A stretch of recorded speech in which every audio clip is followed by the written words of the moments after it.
Hello दोस्तों, welcome to my YouTube channel MR classes. पिछले lecture में मैंने आपको प्रश्नावली 1.2 का क्वेश्चन नंबर 5 करा दिया था।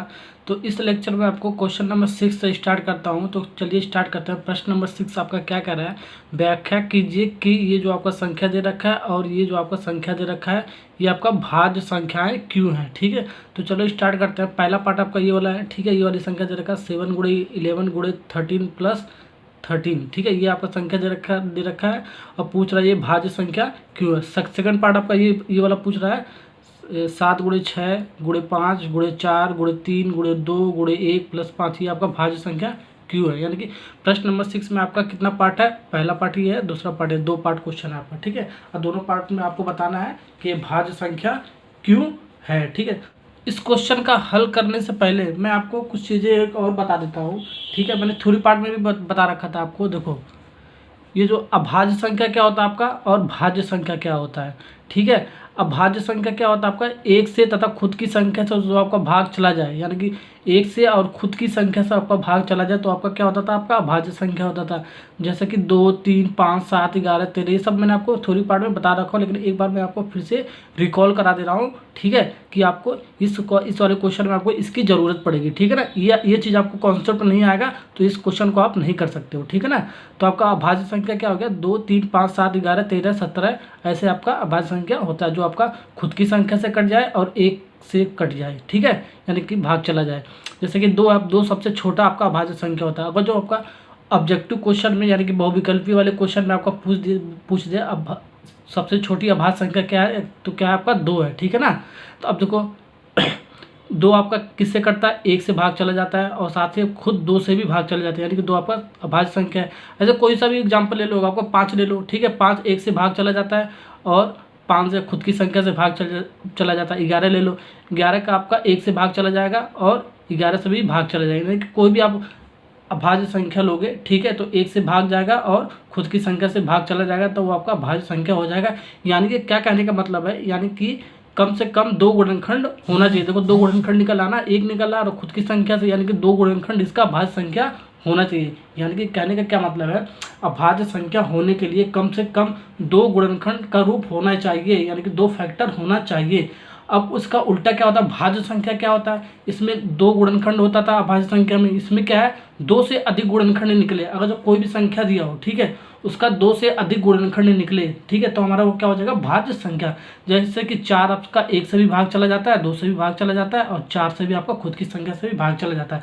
अब ये देखो 2 से अधिक गुणनखंड निकल के आ रहा है आपका, ठीक है, यानी कि 2 से अधिक फैक्टर निकल के आ रहा है 4 जो संख्या दे रखा है आपका। ठीक है, तो ये आपका क्या हो गया, भाज्य संख्या हो गया। ठीक है, ऐसे आपका 10 ले लो तो 1 से भी चला जाएगा भाग, 2 से भी चला जाएगा, 5 से भी चला जाएगा, 10 से भी चला, ये भी 2 से अधिक गुणनखंड निकल के आ रहा है, तो ये आपका क्या हो गया, ये आपका भाज्य संख्या हो गया। ठीक है, समझ में आ गया ना आपको, भाज्य संख्या क्या होता है और अभाज्य संख्या क्या होता है। अभाज्य संख्या होता है जो आपका संख्या दिया होता है उसका कम से कम 2 गुणनखंड निकलना चाहिए, और भाज्य संख्या क्या होता है, जो आपका संख्या दिया होता है उसका 2 से अधिक गुणनखंड अगर जो हो तो हमारा वो भाज्य संख्या होता है। डिफरेंस आपको समझ में आ गया होगा, भाज्य संख्या क्या होता है, अभाज्य संख्या क्या होता है। अब इस कॉन्सेप्ट को मैं इसमें यूज करूँगा, आपको समझ में आ जाएगा। अभी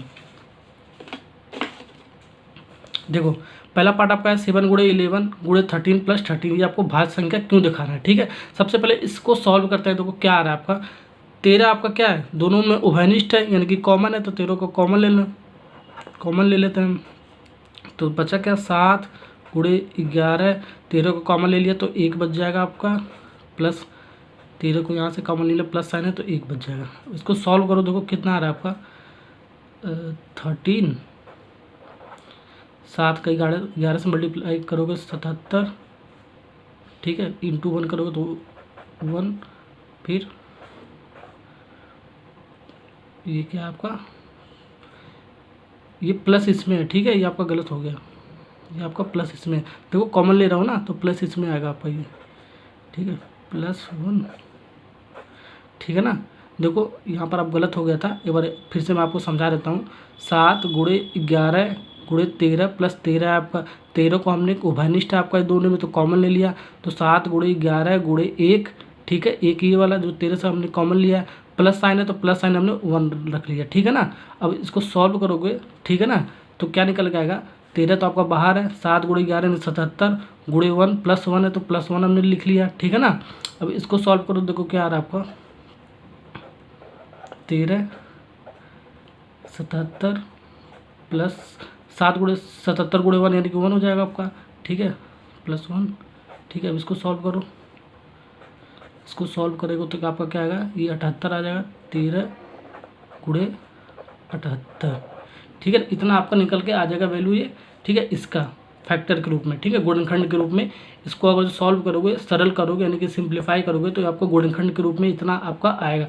अब इसको सॉल्व करके वो सिंप्लीफाई मत कर देना, ठीक है, यहीं तक आपको छोड़ देना, ठीक है ना। इसको जो आपका ये संख्या दिया है, ठीक है, इसको हम गुणनखंड के रूप में व्यक्त कर लेंगे, वहीं पर छोड़ देंगे, ठीक है। वो हमारा जो 13 है, ये जो आपका पूरा जो संख्या दिया है, ठीक है, वो आपका 13 से भाग चला जाएगा, ठीक है। और 78 जो आपका है, ये भी आपका 78 भी, ये जो आपका पूरा संख्या है ये आपका भाग चला जाएगा, यानी कि आपका कितना गुणनखंड निकल के आ गया, 2 निकल के आ गया, 13 और 78। तो आपका क्या है, ये आपका अभाज्य संख्या है, लेकिन हमें दिखाना क्या है, भाज्य संख्या दिखाना है, ठीक है। ये तो आपका गलत हो गया, लेकिन क्यों, ये आपका 2 गुणनखंड नहीं निकल गया, ये आपका 3 गुणनखंड है। क्यों, देखो इसको हम ऐसे भी तो लिख सकते हैं, 1 का मल्टीप्लाई करते हैं, ठीक है, 1 से तो आपका कोई भी संख्या से भाग कर सकते हैं, यानी कि ये जो आपका संख्या दे रखा है 1 से तो आपका भाग चला ही जाएगा, ठीक है, ये तो मैंने आपको बता ही रखा है, 13 गुणे 78। इसको तो हम ऐसे भी तो लिख सकते हैं, कोई फर्क नहीं पड़ेगा, 1 का किसी भी के साथ मल्टीप्लाई कर आपको कोई फर्क नहीं पड़ता है, ठीक है ना। तो ऐसे भी लिख सकते हैं, ये आपका क्या होगा, 2 से अधिक गुणनखंड निकल गया आपका। तो 2 से अधिक जब गुणनखंड निकल के आता है किसी भी संख्या का, तो आपका क्या होता है, अभी हमने आपको बताया ना, वो भाज्य संख्या होता है। तो आपका ये क्या निकल के आ गया, ये भाज्य संख्या आ गया, ठीक है।